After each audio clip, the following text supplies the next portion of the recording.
UP LT grade exam का syllabus क्या है, इसका पैटर्न क्या है, कितने नंबर की परीक्षा होगी, कितने क्वेश्चन पूछे जाएंगे, निगेटिव मार्किंग की क्या स्थिति है, इसके साथ ही हिंदी, अंग्रेजी, सोशियोलॉजी, मैथ और जो भी आपके सब्जेक्ट इसमें पूछे जाते हैं उन सब के सिलेबस के बारे में इसमें चर्चा होगी। और साथ ही साथ जो एलटी ग्रेड का एग्जाम होगा उसका प्री और मेंस दोनों के अलग अलग जो पेपर होंगे किस प्रकार के होंगे और क्वेश्चन का नेचर कैसा होगा, एक ही वीडियो में हम सब कुछ समझ लेंगे। तो चलिए फ्रेंड्स, वीडियो को हम शुरू करते हैं। तो जैसा कि आप समझते हैं कि यूपी एलटी ग्रेड का एग्जाम सिलेबस में जो बदलाव किया गया है उसमें एक प्रारंभिक आपको परीक्षा देनी होगी और सेकेंड आपको मेंस की परीक्षा देनी होगी। प्रारंभिक परीक्षा ऑप्शनल होगी और मेंस वाली जो परीक्षा है वो लिखित होगी, यानी आपको लिखना पड़ेगा। वो लिखित परीक्षा होगी और लिखित परीक्षा वाले के हिसाब से ही आपकी मेरिट भी डिसाइड कर दी जाएगी। तो जो प्रारंभिक परीक्षा है उसका सिलेबस क्या है, तो देखिए प्रारंभिक परीक्षा में प्रश्न पत्र जो होगा वो एक होगा, यानी आपको एक ही प्रश्न पत्र दिया जाएगा, ठीक है। और प्रश्नों की जो संख्या रहेगी वो 150 रहेगी, यहाँ पर मिस्टेक हो गया है, 150 प्रश्नों की इसमें संख्या रहेगी। और इन 150 प्रश्नों में से सामान्य अध्ययन के 30 प्रश्न रहेंगे। सामान्य अध्ययन यूपी से संबंधित होगा, थोड़ा स्वतंत्रता आंदोलन, यूपी की जियोग्राफी, जो नदी पर्वत पठार होंगे, 2-4 क्वेश्चन करंट अफेयर्स का भी रह सकता है। तो इन सब से संबंधित प्रश्न 30 पूछे जाएंगे जिसे हम सामान्य अध्ययन कहते हैं। और इसके बाद देखिए जो मुख्य परीक्षा होगी और मुख्य विषय जो होगा 30 प्रश्न तो सामान्य अध्ययन के होंगे और कुल प्रश्नों की संख्या तो 150 होगी। और जो मुख्य विषय आप लेंगे जैसे हिंदी, अंग्रेजी, सोशियोलॉजी आप पढ़ाएंगे क्या, उसका 120 प्रश्न आपको हल करना पड़ेगा। 120 प्रश्न केवल आपके विषय से रहेंगे जो आप पढ़ाएंगे। तो ये रहा प्री का सिलेबस, ये रहा प्री का सिलेबस। एससी एसटी के जो स्टूडेंट हैं, एससी एसटी के जो स्टूडेंट हैं उनको इस परीक्षा में जो ये 150 प्रश्नों की जो परीक्षा होगी वो 300 नंबर की होगी, उसका 35% उन्हें नंबर लाना होगा। जनरल और ओबीसी को 40% इसका नंबर लाना होगा। तो प्री में वो सफल माने जाएंगे, लेकिन उसकी जो मेरिट बनेगी वो इससे तो ज़्यादा ही बनती है, वो आप लोग समझते होंगे। तो हम आगे बढ़ते हैं। तो दोस्तों जो पेपर होगा वो तो होगा 150 प्रश्नों का, ठीक है। और उसके एक प्रश्न के 2 अंक आपको मिलेंगे और 300 नंबरों की यह परीक्षा होगी। इसकी समय अवधि भी 3 घंटे की होगी और निगेटिव मार्किंग जो रहती है वो 1/3 या 0.33 जो भी आप समझ पाएँ वो रहती है, यानी 150 प्रश्नों को प्रत्येक प्रश्न 2 अंक आपको मिलेंगे और गलत करने पर 0.33 अंक आपसे काट लिए जाएंगे। ये रहा प्रीलिम्स एग्जाम का सिलेबस। 35% यदि 300 में से आप लाते हैं 35%, तो आप इसमें सफल माने जाएंगे, इस परीक्षा में पास माने जाएंगे। लेकिन मेरिट में आपका नाम भी बाहर हो सकता है क्योंकि मेरिट तो ज़्यादा ही बनती है। तो हम अब मेंस परीक्षा की तरफ देखते हैं, उसमें आपको क्या करना होगा।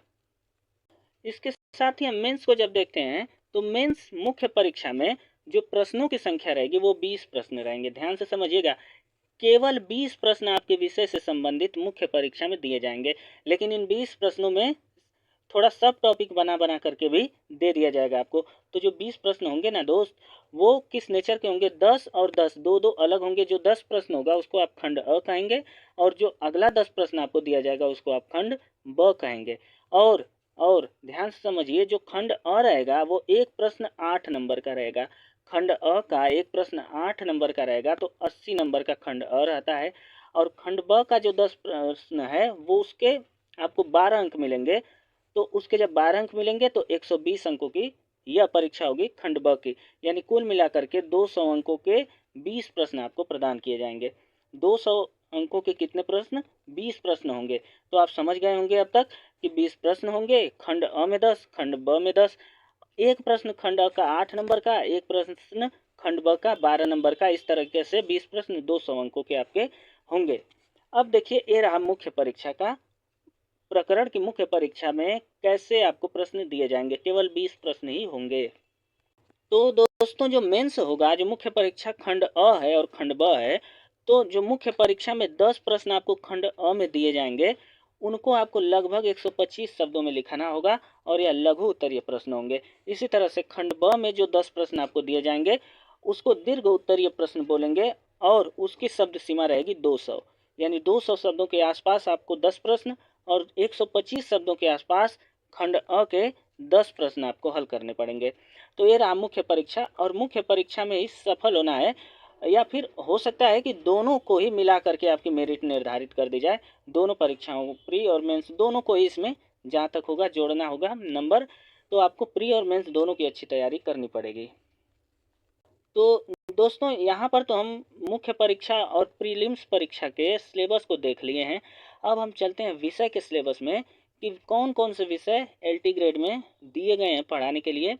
और एक बात यहाँ पर कह देना चाहेंगे कि जो मेंस है और जो प्रीलिम्स एग्जाम है, उसमें कोई डिसेबल्ड बच्चा हो या किसी भी विकृति से ग्रसित बच्चा हो, दोनों का जो सिलेबस है बिल्कुल यही है। केवल जो डिसेबल्ड है अपने आँखों से, यानी जिस दिव्यांग है अपनी आंखों से, जिनको दिखाई नहीं देता, उनको केवल इस परीक्षा में 100 प्रश्नों का दिया जाएगा, ऑब्जेक्टिव टाइप का क्वेश्चन वो हल करेंगे। तो 100 प्रश्न उसी में रहेगा। बाकी डिसेबल्ड हो आप या किसी क्षमता से ग्रसित हो, अक्षमता से, तो आपको बिल्कुल सेम प्रश्न पत्र यही दिया जाएगा। तो दोस्तों यहाँ पर हम देखेंगे अब एग्जाम में जो हिंदी, अंग्रेजी, जियोग्राफी, सोशियोलॉजी, मैथ है, साइंस है, उनका सिलेबस क्या दिया है उसको हम देखेंगे। थोड़ा रजिस्ट्रेशन वगैरह आप देख सकते हैं कि ओटीआर से ही आपको इसमें पंजीकृत होना है, यानी आपका ओटीआर कंप्लीट होना चाहिए और उसके बाद ही आप इस एग्ज़ाम में अपना फॉर्म अप्लाई कर पाएंगे। तो अगर आप ओटीआर नहीं भरे हैं तो उसे कर लीजिए।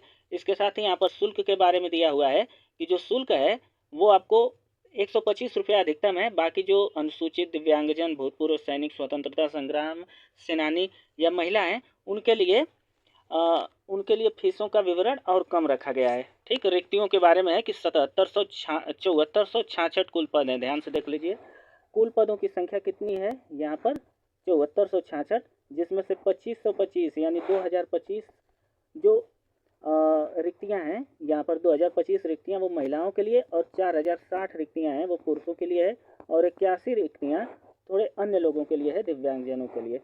तो इस तरीके से कुल रिक्तियों का भी विवरण इसमें पूरा एकदम डिटेल्ड सिलेबस है।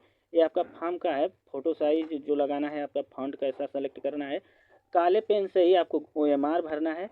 यहाँ पर सिलेबस जो हमने आपको बताया है अभी अभी, उसका विवरण है। ये प्री का पेपर है, ध्यान से देखिए, प्री वाली परीक्षा के बारे में है, और इसके नीचे ही आप देखेंगे तो मेंस की दिया हुआ है, यहाँ पर मुख्य परीक्षा के बारे में दिया हुआ है, और प्रश्न जो हमने बताया बिल्कुल वही है। अब नीचे हम जैसे जैसे जाएंगे यहाँ पर सिलेबस आ जाएगा, ध्यान से देखिएगा। नीचे देखिए भूगोल, सबसे पहले भूगोल के बारे में है कि भूगोल में क्या क्या आपको करना पड़ेगा। तो देख सकते हैं आप भूगोल में यहाँ पर कि भौतिक भूगोल पढ़ना होगा, स्थल मंडल, वायुमंडल, जलमंडल, जैव मंडल और मानव भूगोल। इसको आप रोक करके वीडियो भी पढ़ सकते हैं, हम जल्दी जल्दी इसे दिखा करके वीडियो लंबी नहीं करना चाहते हैं। इसके साथ साथ ही मानव अधिवास है, आर्थिक भूगोल है, भारत का भूगोल है, कृषि भारत में कैसी होती है उसके बारे में आपको पढ़ना पड़ेगा। फिर यहाँ पर इतिहास के बारे में है कि जो प्राग ऐतिहासिक, जब से यह दुनिया शुरू हुई है मनुष्यों की, वहाँ से लेकर के सिंधु घाटी सभ्यता है, वैदिक सभ्यता, बौद्ध, जैन, सिख धर्मों के बारे में आपको पढ़ना है। ये रहा इतिहास का यहाँ पर, और भी इतिहास में बहुत कुछ है, ध्यान से देखिएगा इसे। यहाँ पे मौर्य काल, जो जो टॉपिक दिए हैं वो टॉपिक तो आपको पढ़ना ही पढ़ना है। मौर्य काल के बारे में पढ़ना है, गुप्त काल में, चोल काल को, विदेशी आक्रमण, जो जो आक्रमण यहाँ दिया है उसका भारत पे इम्पैक्ट क्या पड़ा, प्रभाव क्या पड़ा, दिल्ली सल्तनत, मुगल वंश, बहमनी साम्राज्य, मध्यकालीन संस्कृति के बारे में पढ़ना है। इसके बाद देखिए यहाँ पर जो उस टाइम की कृषि क्या थी, 1857 की क्रांति और स्वतंत्रता कैसे मिली, और उसके बाद का भारत यानी आज तक के भारत के बारे में आपको जानना है। अर्थशास्त्र का सिलेबस देख लीजिए, यहाँ पर दिया है अर्थशास्त्र की प्रकृति, उपभोक्ता, उत्पादन, बाजार, वितरण के सिद्धांत, मुद्रा है, अंतर्राष्ट्रीय व्यापार, सार्वजनिक वित्त, आर्थिक विकास के बारे में आपको पढ़ना है। तो ये सिलेबस है। अब देखिए नागरिक शास्त्र, जो पॉलिटी के बारे में आपको पढ़ना है, सिद्धांत क्या है उसके, राजनीतिक विचारक कौन कौन से हैं, प्लेटो, अरस्तु, Hobbes, Karl Marx, Manu, Kautilya और गांधी जी के बारे में आपको देखना है। इसके साथ ही भारतीय शासन राजनीति यहाँ देखना है, भारतीय जो शासन राजनीति कैसे होती है, भारत में कैसे शासन किया जाता है उस टाइम पे, गोखले, नेहरू जी से कैसे शुरू हुआ, अंबेडकर जी, और भारतीय प्रशासन, भारत की विदेश नीति क्या थी उस टाइम की और आज की क्या है, उन दोनों को आपको देखना है। फिर विज्ञान का पाठ्यक्रम है, सामान्य भौतिक और यांत्रिकी दिया हुआ है, पूरा आप पढ़ सकते हैं वीडियो को रोक करके। और उसके बाद देखिए यहाँ पर विज्ञान के ही कुछ दिए हैं, जैसे बल आपको पढ़ना है, ऊष्मा पढ़ना है, तरंग दैर्ध्य पढ़ना है, प्रकाशिकी, विद्युत चुंबकत्व, आधुनिक भौतिकी। आधुनिक मतलब इस टाइम पे कितना विज्ञान ने तरक्की कर लिया है उसे भी देखना है आपको। फिर रसायन विज्ञान देखना है, जैसे अभिकर्मक सकर्मक क्रियाएं, यहाँ पर अभिक्रियाएं ARSE पढ़ना है, बहुलक, कार्बोहाइड्रेट, PVC पढ़ना है, समअवयवता पढ़ना है, अवशोषण पढ़ना है। तो इन सबको आपको देखिए ध्यान से, इसको वीडियो को रोक करके आप देख सकते हैं। केमिस्ट्री का सिलेबस है। इसके बाद नीचे शुरू होता है जीव विज्ञान का सिलेबस। यहाँ पर देखिए जीव विज्ञान के सिलेबस में आपको वर्गीकरण, जीवों का वर्गीकरण और उनके संघ कौन कौन से हैं, जैसे आर्थोपेडा संघ होता है, यहाँ पर प्रोटोजोआइंटी अमीबा। यहाँ पर संक्षिप्त ज्ञान इनका चाहिए।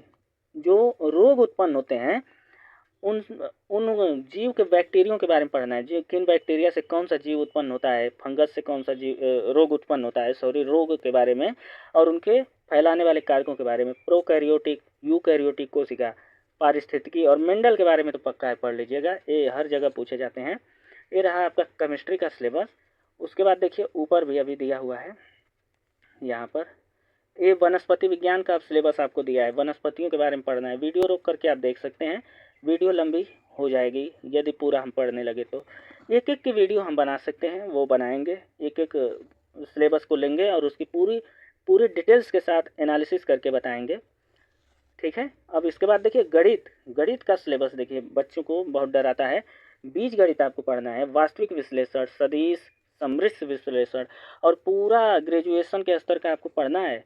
ग्रेजुएशन तो एकदम आना चाहिए, मान लीजिए कहीं कहीं MA के लेवल का भी आपसे पूछ देगा, इंटर का तो पूरा आना चाहिए आपको। सम्मिश्र विश्लेषण, कलन पढ़ना है, ज्यामिति, सांख्यिकी, प्रायिकताएं पढ़नी है, ठीक है। और उसके आगे अब देखते हैं हम लोग, यहाँ नीचे वाणिज्य के बारे में है। वाणिज्य यहाँ पर आप देख सकते हैं, धीरे धीरे हम ऊपर कर रहे हैं।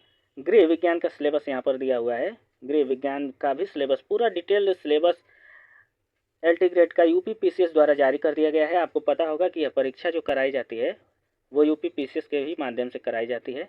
यहाँ पर देखिए संस्कृत का सिलेबस है। बहुत सारे बच्चे होंगे जो संस्कृत से पढ़ते होंगे। कारक को देखना है, कारक, संधि, समास, प्रत्यय, उपसर्ग, धातु, ये सब क्या होता है इनको देख लीजिएगा। इसके बाद उर्दू, जो बच्चे उर्दू में अपनी पढ़ाई किए होंगे, उर्दू बहुत ही अच्छे खासी तरीके से लिखा गया है। देखिए मशहूर किताबें, बाग व बहार, फसाने अजायब, फसाने आज़ाद, मशहूर मुनसिफ, ये सब पढ़ना है। कवायद पढ़ना है, जदीद पढ़ना है। ये सब तो हमें पता भी नहीं है कि होता क्या है, आपको शायद पता हो तो कमेंट में थोड़ा बताइएगा। हिंदी के बारे में देखिए, हिंदी साहित्य के बारे में पढ़ना है। हिंदी में बड़ा कम सिलेबस दिया हुआ है, ठीक है, लेकिन ये है कि इसमें ठीक ठाक आपका आ जाएगा। जैसे कवि दिया हुआ है साहित्य ना, इसमें सारे कवियों को पढ़ना पड़ेगा आपको, तो देखने में तो सिलेबस कम है लेकिन होगा ज़रूर ज़्यादा। इसके बाद अंग्रेजी का सिलेबस देखिए, अंग्रेजी का सिलेबस इंग्लिश में ही लिखा हुआ है, उर्दू का सिलेबस उर्दू में लिखा है, संस्कृत का सिलेबस संस्कृत में लिखा है। कितना बढ़िया बात है। सेक्शन ए यहाँ पर अंग्रेजी का है, अनसीन पैसेज, प्रोज तो आपको देगा ही देगा। इसके बाद पार्ट ऑफ स्पीच है, लिटरेरी टर्म है, पोएट्री है। यहाँ पर देखिए बहुत सारे लेखकों का, हिंदी से तो ज़्यादा ही लेखक का नाम इंग्लिश में आपको पढ़ना है, ठीक। यहाँ पर ड्रामा, प्रोज, फिक्शन आपको पढ़ना है। कृषि के बारे में पढ़ना है। थोड़ा सा और बचा हुआ है, उसे हम देख लेते हैं।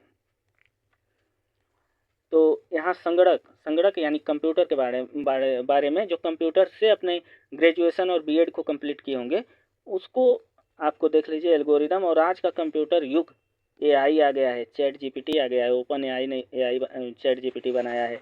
डीप सीक आपको पढ़ना पड़ेगा, ठीक। कला के बारे में देखिए, कला केवल यही नहीं, कुछ जरूर देगा आपको बनाने के लिए भी, लेकिन कला है क्या, दृष्टिकोण, परिभाषा, चिंतन, महत्वपूर्ण कलाकार कौन कौन से हैं उनके बारे में। तो बहुत ही अच्छा तरीके से सिलेबस है, इसको आप एक बार पढ़ सकते हैं। ब्रेल लिपि जो लोग पढ़ते हैं, जिनको आंखों से थोड़ा कम दिखाई देता है, उनका सिलेबस ये है। और इकाई के हिसाब से भी यहाँ पर सिलेबस दिया हुआ है। और यहाँ पर जो वैकेंसी है उसका विवरण नीचे दे दिया है कि हिंदी में कितनी है। देखिए 568, अंग्रेजी में, गणित में, किस क्षेत्र में कितनी वैकेंसी है यहाँ पर आप देख सकते हैं। तो यहीं पर हम अपनी वीडियो को पॉज करेंगे, रोकेंगे, क्योंकि वीडियो कुछ ज़्यादा ही लंबी हो जाएगी। तो इसी के साथ हम विदा लेते हैं। नमस्कार, धन्यवाद।